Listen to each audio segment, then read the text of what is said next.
Hey Jeff, we're back with Millie the Test Packout, and you're going to show us how to replace parts on a broken Packout. Is that right? Yes, Millie will help us to show you how to fix a broken handle. All right. Easy job? Very easy and very fast. Let's do it. Let's do it. All right, Jeff. So first we're removing some pins, eh? Yes, so you will need a small flat screwdriver and a pair of pliers.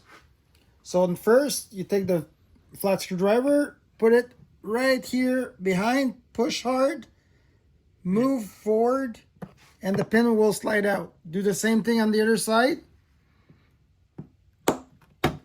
There you go. So you see there's a little bit of grab here. Take the pliers,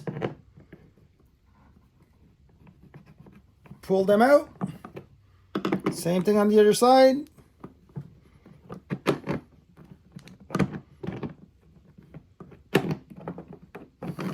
And there you go. Wow. This is out. So you take your brand new handle after, put it back in the same way, like this, and you just have to bang the pins back in. And there you go. The handle is back in. You're right, Jeff. That was an easy job. Thank you. So we'll see you next time.